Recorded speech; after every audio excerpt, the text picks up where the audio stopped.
My dear student, मैं प्रदीप कुमार आपके अपने YouTube चैनल लर्निंग प्रोसेस 4168 पर स्वागत करता हूँ।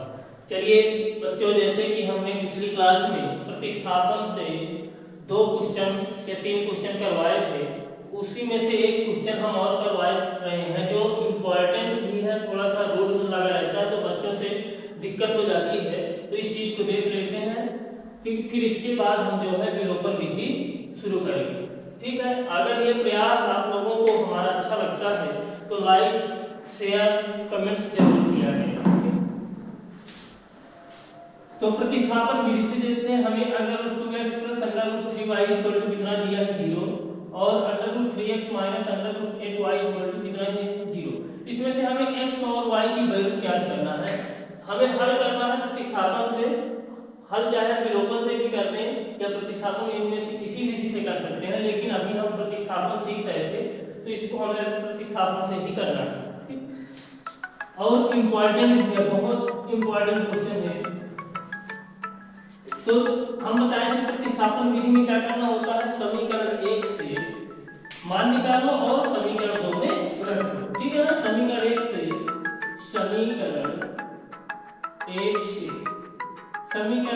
x या y की कोई भी वैल्यू हमें निकालना है। तो √2x + √3y = 0 है। तो √2x इसका पक्षांतर कर दें तो -√3y। ठीक, x की वैल्यू निकालो तो -√3/√2y। ये हमारा इक्वेशन 3 हो गया। बोले थे कि समीकरण 1 से चाहे x की वैल्यू निकालो चाहे y की वैल्यू निकालो, और समीकरण 2 में क्या करते हैं, रख देना। वही तो प्रतिस्थापन हुआ, एक स्थान से दूसरे के स्थान में रखना ही क्या है, प्रतिस्थापन विधि है। तो इस x की वैल्यू को हमने समीकरण 1 से निकाला है।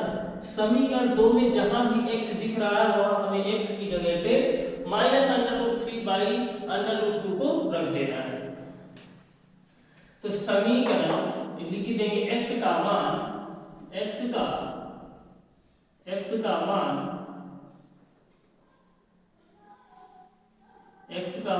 समीकरण 3 में रखने पर x का मान समीकरण 3 में रखने पर √3 जहां x है, x की जगह पे ये वैल्यू रख देंगे -√3/√2 * y -√8y। √8 को हम क्या लिख सकते हैं, √8 के अगर हम 8 के फैक्टर करेंगे तो 2 × 4 = 8, 2 × 2 = 4, ये चीज बनेगी। और 2 × 2 × 2 ऐसे हम लिख देंगे, 2 कहाँ हमारा बाहर आ जाएगा तो 2 भी लिख सकते हैं। ठीक ना, तो हम अगले स्टेप में ही चाहे लिखेंगे बराबर में कितना 0। इसमें √3 का गुणा √3 से कराएंगे तो कितना आएगा, 3 ही आ जाएगा। से अगर करनी के अंदर सेम संख्या उसको 2 बार गुणा कराना है तो वही संख्या आ जाएगा, फिर वर्गमूल मिला के जैसे निकाल लेंगे √3 × √3। इस चीज को हम क्या लिख सकते हैं, एक में ही लिख सकते हैं 3 × 3, ये 3 बार। ठीक, तो 3/√2 ये माइनस किसके कारण है, यहाँ प्लस है, प्लस माइनस के गुणा माइनस * y इसको मैं भी यही चीज लिखूंगा 2/√2y = कितना 0। अब क्या करें, हम ले लेंगे एलसीएम। √2 आ जाएगा एलसीएम तो -3y √2 का √2 से गुणा करें कितना आ जाएगा, हमारा 2 ही आएगा, क्योंकि 1 से भाग देंगे इतने ही बार जाएगा। √2 का गुणा कराओगे तो 2 × 2y = कितना 0। क्रॉस मल्टीप्लाई करा दें तो -3y 2 दूनी 4y = कितना 0। √2 का गुणा कराएंगे इसमें तो 0 हो गया। ठीक ना, तो 4 × 3 = 7y = कितना 0। सेम जब संख्या यहाँ भी -3y यहाँ भी समान चिन्ह को क्या करते हैं, ठीक, y = कितना आ जाएगा, गुणे की संख्या जाएगी हमारी बटे में, तो y का मान भी कितना आ जाएगा 0। किसी भी 0 में किसी भी संख्या से अगर भाग देते हैं तो उसका मान कितना आता है, 0 आता है। अब क्या करना है, हमें x की वैल्यू को y की वैल्यू को x की जगह पे रख दो, कहीं भी, चाहे समीकरण 1 में रख दो, चाहे 2 में रख दो, चाहे 3 में। तो सबसे इजी हमारा है समीकरण के में रखना, ठीक है, क्योंकि यहाँ पे ऑलरेडी x इक्वल टू दिया है, y की जगह y की वैल्यू रख दो, इसकी मान आएगा, तो लिखेंगे y का मान समीकरण 3 में रखने पर तो x equal to minus under root 3 by under root 2 into 0। अब 0 से किसी भी संख्या में गुणा करा देते हैं तो उसका मान ऑलरेडी 0 हो जाता है। लिख देना अतः अभीष्ट हल x equal to 0 y equal to 0 ऐसे लगा देना है और लिख दो, ठीक। अगर ऐसे हम लगाते हैं तो एक भी नंबर करने के कोई भी चांसेस नहीं है, ठीक है। इसको नोट डाउन कर लें या स्क्रीनशॉट लेना चाहते हैं स्क्रीनशॉट ले लें। इसके बाद अब हम जो है बहुत ही इंटरेस्टिंग विधि है विलोपन विधि। इस चीज पहले हम विलोपन विधि को जानेंगे, फिर इससे संबंधित क्वेश्चनों को हम हल करेंगे, ठीक है।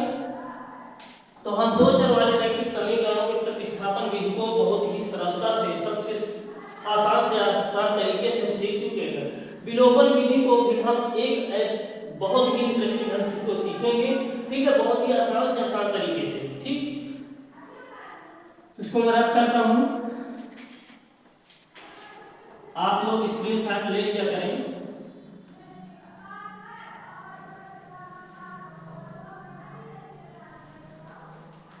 अब आ जाता है विलोपन विधि।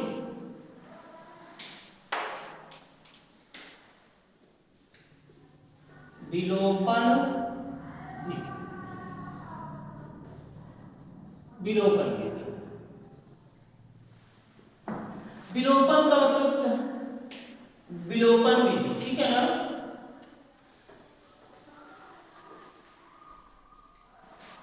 विलोपन विधि, विलोपन विधि जैसे हमने प्रतिस्थापन विधि में बताया था, उसके नाम से ही उसका जो है उसकी मेथड को हमने समझाया था, उसी तरह से विलोपन विधि को भी हम उसके नाम से ही कनेक्ट करके समझाएंगे। विलोपन का मतलब क्या होता है? विलोपित, मतलब किसी न किसी पद को क्या कर देना, लुप्त कर देना ही हमारा क्या कहलाता है, विलोपन विधि कहलाती है, ठीक। तो हम दो समीकरण हमारे दिए रहेंगे, उसमें से दो समीकरणों में से किसी न किसी एक पद को हमें हटाना होगा, जैसे x पद को हम विलोपित कर दें या y पद को विलोपित कर दें, तो वही हमारा क्या बन जाएगा, विलोपन विधि। तो जैसे हम यहाँ पे क्वेश्चन उठा रहे हैं, ये क्वेश्चन बहुत इंपॉर्टेंट है, आपकी बुक का ही क्वेश्चन है, बहुत ही इंपॉर्टेंट क्वेश्चन है। 2x plus 3y equal to कितना है, 11 इक्वेशन ये फर्स्ट है, और 2x माइनस का 4y इक्वल टू कितना, माइनस का 22। हमें इसमें क्या करना है, x y की वैल्यू निकालना है विलोपन विधि से। फिर इसी में थोड़ा सा ये चीज अलग से दे दिया गया है, m का भी मान ज्ञात करने के लिए जब x y के मान आ जाएंगे तब हम m का मान भी बहुत ही आसानी से ज्ञात कर लेंगे, ठीक। तो हमें फिलहाल पहले क्या सीखना है, विलोपन विधि से x y के मान कैसे निकालते हैं ये चीज हमें जानना है। x y के जैसे मान आ जाएंगे हम फिर यहाँ रख देंगे तो m का भी मान आ जाएगा, ठीक है। हालांकि अगर ये क्वेश्चन आता है हल करने के लिए तो हम चाहे इस प्रतिस्थापन से लगाएं या विलोपन से लगाएं, आंसर दोनों से सेम आएगा। कोई भी दो समीकरण दिए हो तो किसी भी मेथड से लगाएंगे तो आंसर सेम आएगा। अगर वो शर्त दे देता है कि हमें विलोपन से करना है प्रतिस्थापन से, तो हमें उसी चीज से फिर करना होगा। तो यहाँ भी अब देखें कि विलोपन विधि में हमने बताया कि किसी न किसी पद को या टर्म को क्या करना होता है, विलोपित करना होता है। अब विलोपित कैसे होते हैं, उनमें से चाहे x का गुणांक बराबर कर लो चाहे y का गुणांक बराबर कर लो, तो वहां दोनों पद क्या हो जाते हैं, x, दोनों समीकरणों से x विलोपित हो जाएंगे। जैसे y वाले को बराबर करना चाहे तो y वाले को कर लो, अगर कोई बराबर है तो उसमें कुछ भी करने की आवश्यकता नहीं होती है। जैसे हम यहाँ पे समीकरण 1 2 में देख रहे हैं कि समीकरण 1 में x का गुणांक 2 है, y में समीकरण 2 में भी x का गुणांक कितना है, 2 है। तो यहाँ पे x का जो गुणांक है समीकरण 1 और समीकरण 2 वाला दोनों के सेम है, तो इसमें हमें कुछ चीज लिखने की आवश्यकता नहीं है।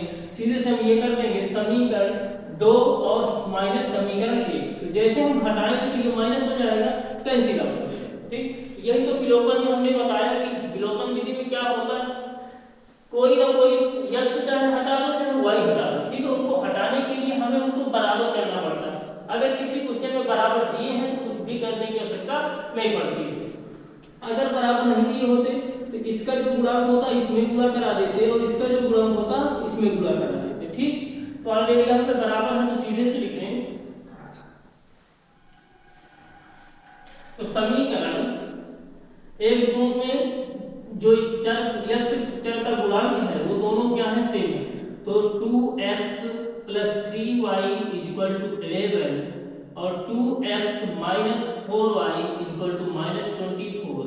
यहाँ पे क्या कर देंगे घटाने पर, यहाँ पे क्या लिखेंगे घटाने पर। जैसे घटाने पर लिखेंगे तो नीचे वाले समीकरणों के चिन्ह क्या होते हैं बदल जाया करते हैं। माइनस प्लस प्लस, ये प्लस है माइनस हुई, माइनस है प्लस हुई, माइनस है प्लस हुई। ठीक, ये दोनों कैंसिल आउट हो जाएंगे। यही तो विलोपन हो गया, इस चीज का हमने क्या कर दिया विलुप्त कर दिए हैं। अब ये दोनों प्लस प्लस के हैं 4 3 7y = कितना, ये भी दोनों प्लस के, इस चिन्ह से कोई मतलब नहीं होता है, जो नीचे चिन्ह लगा दिए जाते हैं उन्हीं से हमें करना होता है। 11 और 24 कितने हुए 35, तो y = 35 बटे कितना 7, 7 पाना 35, y का मान कितना आ गया 5। बहुत ही आसानी से हमने y का मान प्राप्त कर लिए।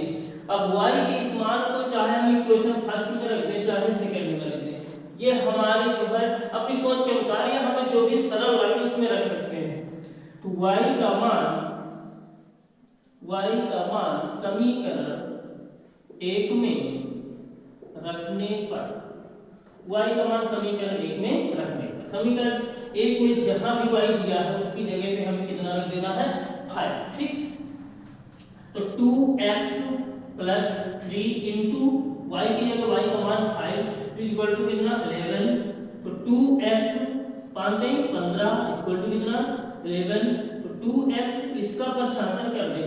जब भी कोई संख्या एक पक्ष से दूसरे पक्ष में जाती है तो उसका चिन्ह क्या हो जाता है बदल जाता है। जैसे यहाँ प्लस है उस साइड जाएगी तो काहे में हो जाएगी माइनस में। 11 माइनस का 15, तो 2x = माइनस के कितने आ जाएंगे 4। ठीक, अब x = -4 अपान कितना 2, मल्टीप्लाई की संख्या दूसरे पक्ष में जब जाती है तो भाग में जाती है। x = 2 दूनी 4, बोलो 2 1 2 2 दूनी 4। x की वैल्यू हमारी -2 आ गई, y की वैल्यू और प्लस का 5 आ गई। यही हमारे x और y के मान हो गए। लेकिन हमें सवाल में कुछ और बोल दिया है। यहाँ तक हमारा क्वेश्चन एक तरह से आंसर आ गया। अतः x = 5 और x = कितना है -2 और y = कितना 5। ये चीज हमारा ये इतना आंसर आ गया। लेकिन हमें इसमें ये चीज बोल दिया m का भी मान बताओ। m का मान ज्ञात करने के लिए हमें कुछ जो है संबंध दिया है x और y में। क्योंकि y = कितना दिया है mx + 3, इसलिए y की जगह y की वैल्यू रखो, mx की जगह x की वैल्यू रखो -2 प्लस का 3। 5 = इसका पक्षांतर करो, 5 माइनस का कितना आएगा 3 = माइनस का 12। 2 1 ना 2, यहाँ पे छिपा तो 2 1 2। अब 5 में 3 के कितना आएगा 2 बराबर कितना -2। बोले की संख्या कहाँ जाती है भाग में, तो m = कितना आ जाएगा 2 अपान -2, चाहे ऐसे ही रखना रखे रहो। 2 अपान में कितना -2 = m, 2 से 2 कैंसिल, -1 = m लिख दो। आता है m = -1। यही हमारा आंसर है। ठीक है, फाइनली यही हमारा आंसर था। ठीक है, यहाँ पे आता है ना लिख करके यहाँ पे चूंकि भी लगा सकते हैं। चूंकि x = -2 आ गया है और y = 5 आ गया है, इसलिए हमें y का मान कितना दिया था, y बराबर हमें दिया है mx + 3। वैल्यू रख दी है, m की वैल्यू हमें बहुत ही आसानी से प्राप्त हो गई। ठीक, मुझे उम्मीद है कि ये चीज जो है आप लोगों के समझ में बहुत ही अच्छे से आ गया होगा। अगर कोई डाउट है तो हमें जो है आप लोग कमेंट्स में पूछ सकते हैं, हम उस चीज को क्लियर करेंगे। ठीक है, अब अगला क्वेश्चन हम और देखते हैं विलोपन विधि से। इस चीज को नोट डाउन कर लें। कहीं भी डाउट लगा करे तो निसंदेह आप लोग जो है पूछ सकते हैं कमेंट्स बॉक्स में। उस चीज को हम बताएंगे। और हमारा ये प्रयास आप लोगों को अच्छा लग रहा है तो जो है हमें थोड़ा सा मोटिवेशन कीजिए कमेंट्स द्वारा, और हम जो है बेहतर से बेहतर करने का प्रयास करेंगे।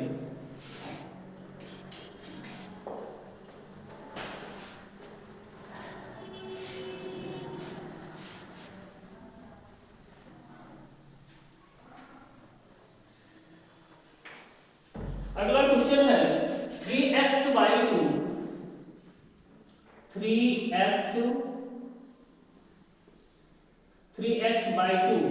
माइनस 5y/3 इक्वल टू कितना -2। अब इस समीकरण को सबसे पहले दो समीकरण दिए हैं, मैं दोनों लिख दें या फिर इसी को पहले संतुलित कर लें। जैसे ये हमें अभी हमने देखा इस तरह समीकरण आ रहे थे तो हम बहुत ही आसानी से x y की वैल्यू हम प्राप्त कर लेते हैं। दिया वही चीज है, बस थोड़ा सा संतुलित ढंग में नहीं इसको संतुलित कर लेंगे तो दोनों इसके भी अपान में 2 है, इसके अपान में -3 है, जब 3 है तो इसका एलसीएम कितना आ जाएगा, एलसीएम लेकर के इसको संतुलित कर लेंगे 6 आ जाएगा। 2 3 6 3 बार या 3 के ऊपर गुणा 3 त्रिकाई 9x माइनस 3 दूनी 6 2 बार गए 5 दूनी 10y इक्वल टू कितना -2 क्रॉस मल्टीप्लाई करा दो तो 9x माइनस का 10y इक्वल टू 6 दूनी 12। ये हमारा इक्वेशन फर्स्ट हो गया। ठीक, फिर दूसरा क्या दिया था 2x माइनस के 4y इक्वल टू माइनस का 24। ये हमारा संतुलित अवस्था में ही दिया था, इसमें कुछ करने की आवश्यकता सॉरी ये नहीं है,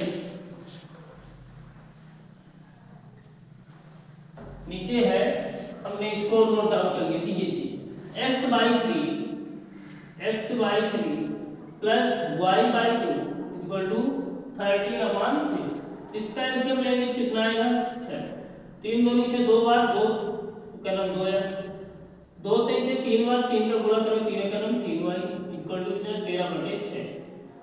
ये 6 से ये 6 हमारा कैंसिल आउट हो जाएगा जब दोनों पक्ष में हर की संख्या सेम हो, सभी जितने भी पद दिए हैं सभी में लगा होना चाहिए तो उसको काट सकते हैं, या फिर ऐसे कर सकते हैं जब गुणा कराओगे ठीक है 6 से 6 फिर कट जाए 2x प्लस का 3y इक्वल टू कितना 30। ये हमारा इक्वेशन सेकंड हो गया।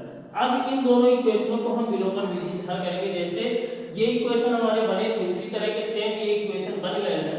अब इन दोनों इक्वेशनों को हम विलोपन से हल करेंगे। मैंने बताया था विलोपन में क्या करना होता है, चाहे x का पद x का जो गुणांक है दोनों समीकरणों में उनको बराबर करो या फिर y के बराबर करो। अगर बराबर है तो कुछ करने की आवश्यकता होती नहीं। तो यहाँ हम देख रहे हैं कि 9 है और यहाँ पे कितना है 2, ये भी नहीं बराबर है।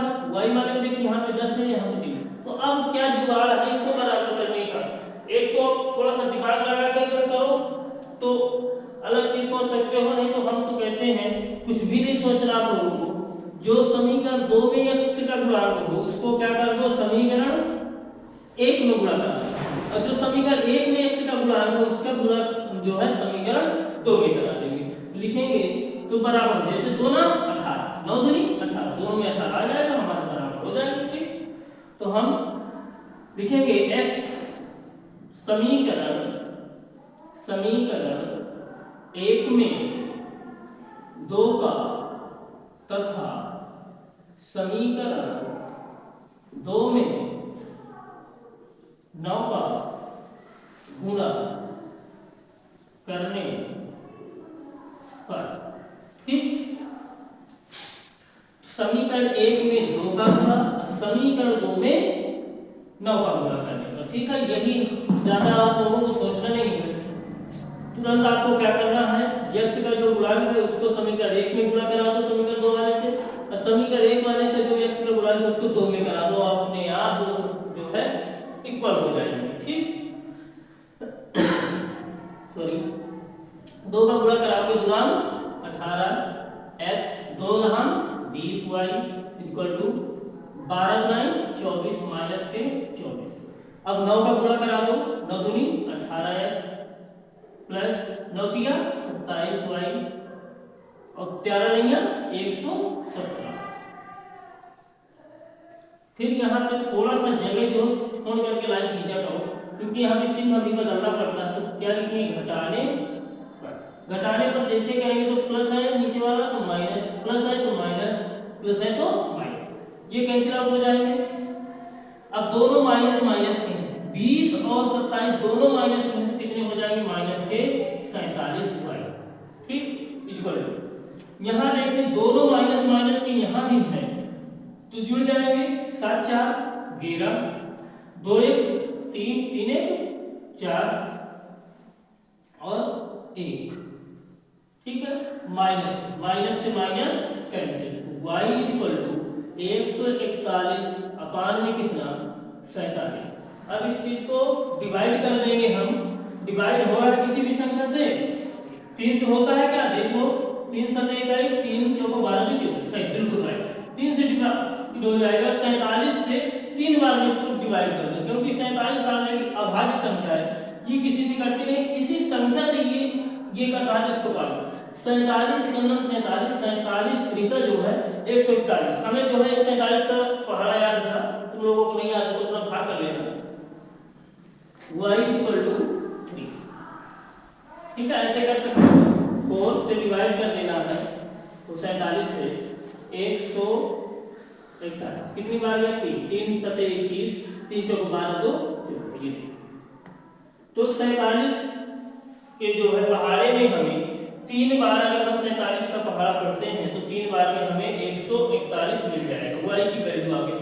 इस y की वैल्यू को समीकरण 1 में या 2 में किसी में भी रख सकते हैं तो हमें जो है बहुत ही आसानी से x की का मान भी प्राप्त हो जाएगा, ठीक y का मान समीकरण y का मान समीकरण 1 में रखने पर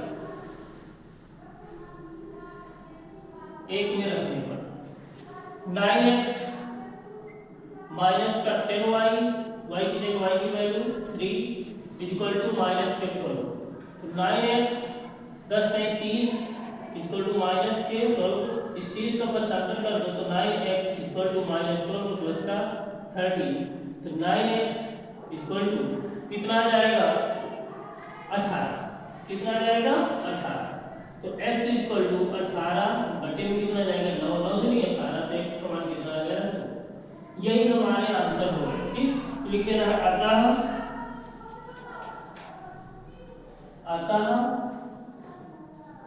अतः अभीष्ट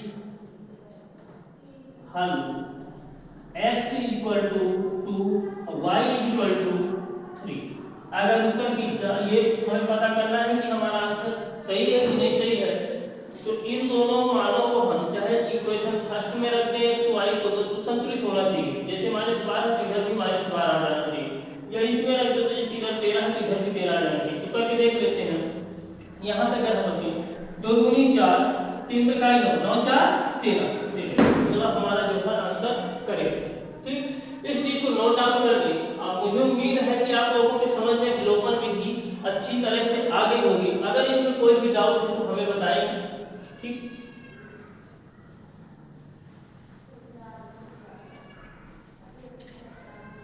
और इन क्वेश्चनों को दोबारा भी लगाने का प्रयास करना है, ठीक बहुत ही इंपॉर्टेंट क्वेश्चन है और ये सेशन थोड़ा सा हमारा जो है थोड़ा सा आप लोगों को सपोर्ट सही से मिले, थोड़ा सा स्पीड बढ़ाएंगे और इसको खत्म करके मॉडल पेपर की शुरुआत करते हैं।